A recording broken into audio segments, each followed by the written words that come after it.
سلام. امروز قراره تو این ویدیو یاد بگیریم که چطور به گیلکی بنویسیم. خیلیاتون پرسیدید که چطور روی گوشی موبایل میشه به گیلکی نوشت و حروف گیلکی چطور خونده میشن. امروز تو این ویدیو به این دو موضوع میپردازیم. اول بریم سراغ نصب کیبورد گیلکی روی دستگاه گوشی. برای این کار اول باید گوگل کیبورد رو روی دستگاه گوشیتون نصب داشته باشید. به فروشگاه گوگل پلی برید و کلمه جیبورد رو سرچ کنید. جیبورد رو روی گوشیتون نصب و برنامه رو باز کنید. در صفحه سیتینگ به قسمت لنگویج برید و در پایین روی قسمت اد کیبورد بزنید. از لیست زبان‌ها گیلکی رو پیدا کنید. برای این کار میتونید تو قسمت جستجو گیلکی رو بنویسید. در صفحه بعدی روی قسمت دان بزنید. حالا کیبورد گیلکی آماده نوشتنه. اما برای نوشتن به گیلکی باید کارکرد یه سری از حروف گیلکی رو خوب بدونیم. تو خط گیلکی ما مثبت‌هایی داریم که تو خط فارسی نیست. یکی از این حروف واو دو نقطه است. حرف واوی که روش دو تا نقطه قرار گرفته در خط گیلکی صدای او میده.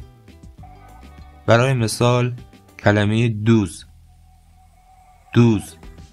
به معنی دزد که بینشون صدای او میاد و با واو دو نقطه نشون دادیم. حرف بعدی همزه با کرسی واوه. حرف واوی که روش همزه قرار گرفته در گیلکی صدای او میده، مثل کور به معنی دختر. حرف بعدی همزه با کرسی الفه. این مثبت در گیلکی صدای فتحه میده، مثل مر به معنی مادر. حرف بعدی همزه با کرسی یاه. این مثبت در گیلکی صدای کسره میده، مثل پر به معنی پدر.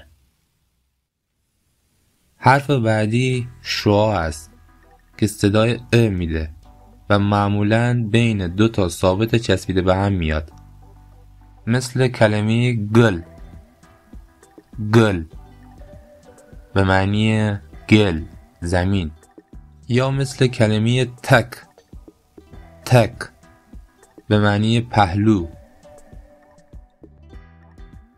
علاوه بر اینا در خط گیلکی در ترکیبات وصفی و اضافی از علامت 7 کوچک که نشان دهنده صدای شعاع است استفاده می کنیم.